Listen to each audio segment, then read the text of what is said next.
But faith is not a tool. Okay? Faith cannot stand on its own. Okay? Your faith cannot stand. Faith, you cannot. It's just like you cannot have trust on its own, because if you say to someone, "I trust," the next question will be, "What do you trust?" I trust. Trust has to be connected to something for it to give a meaning. Yeah. Okay? The same thing with faith. Faith has to be connected to something for it to give a purpose and a meaning. So faith cannot stand on its own. And we know that in Mark 11 it says Jesus said, "Have faith in God." Have faith in God. Have faith in God, not faith in anything else, not faith in the things. Have faith in God. Have faith in a person. Have trust in a person.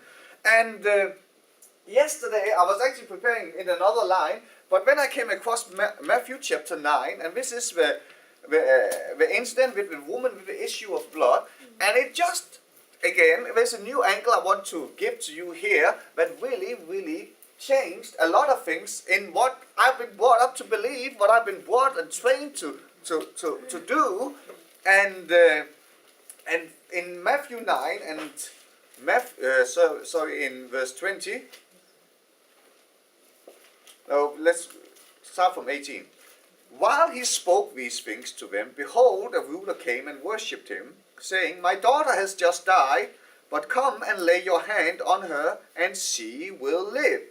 So Jesus arose and followed him, and so did his disciples.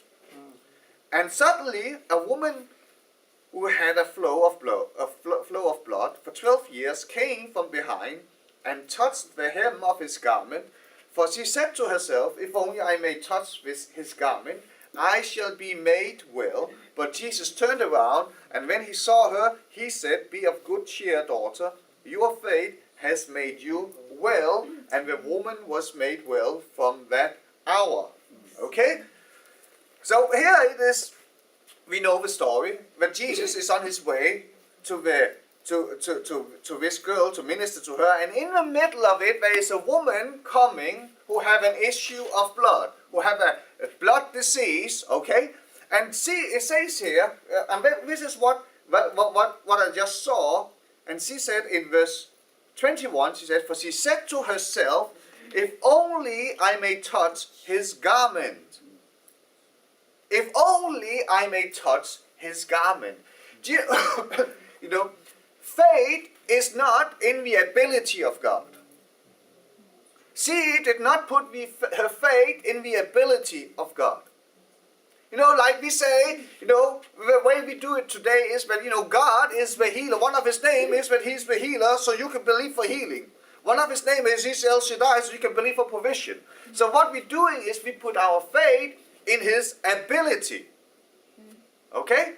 You put the faith in the ability, but this woman, she did not put her faith into the ability of Jesus. She put her faith into the character of Jesus. And there's a big difference, because if you know someone, you need 10,000 pounds. So you know someone in your family who's a millionaire, he got £1 million. But that does not necessarily mean that he's going to help you. Okay? If he's the stingiest man you ever known, he has the ability, but he don't have the character of a heart to help you. Okay? This woman, she said, "If I may just touch the hem of his garment."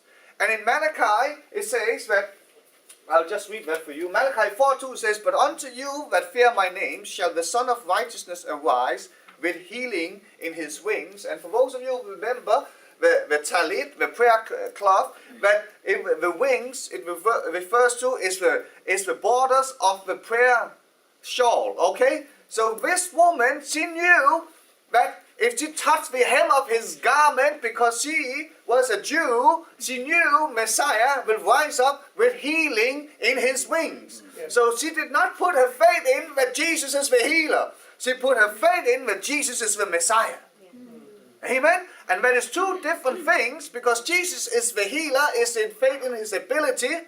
Jesus is the Messiah is to put faith in who He is. Yeah. Amen? And it goes in line with Mark 11, where Jesus said, have faith in God. Don't have faith in God's ability. Have faith in Him. Have faith in Him that He is good.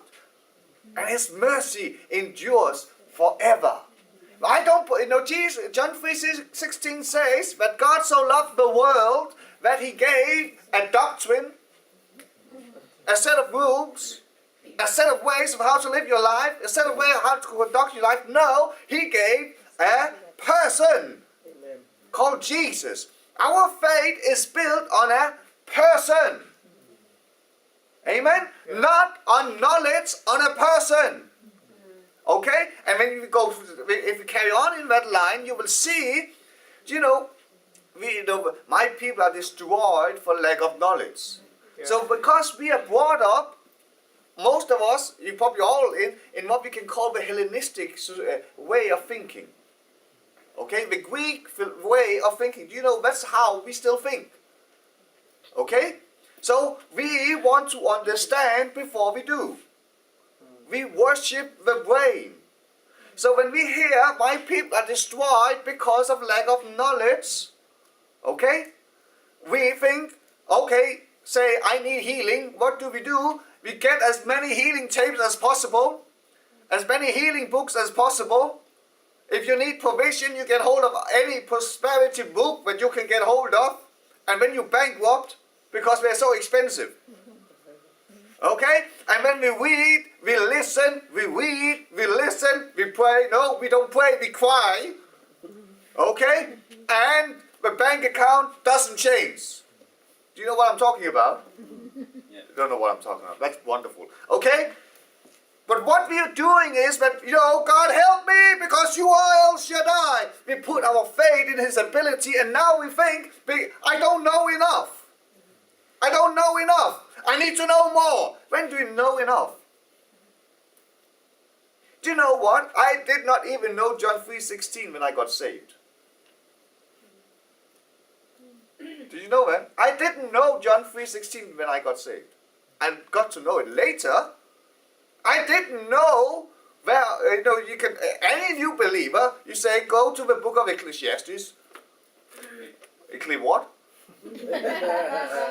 Okay? Or go to the Proverbs chapter 32. Proverbs. You didn't. Okay? That is how we approached this thing about that my people are destroyed because of lack of knowledge. Yeah. I don't get it because I don't know enough. Okay? I don't get it because I don't know enough. You will never know enough. Okay?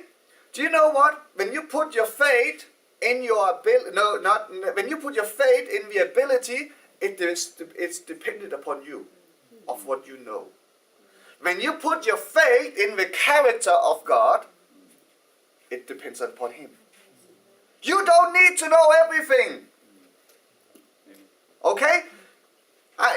Let's say I go to someone, or I say, can you lend me £10,000? I don't need to know exactly how much money he got in his account. I don't need to know that. What I need to know is yes or no. When you applied for a mortgage, did you check how much money there was in that mortgage company's account before you applied? No. You didn't. Because it's not important.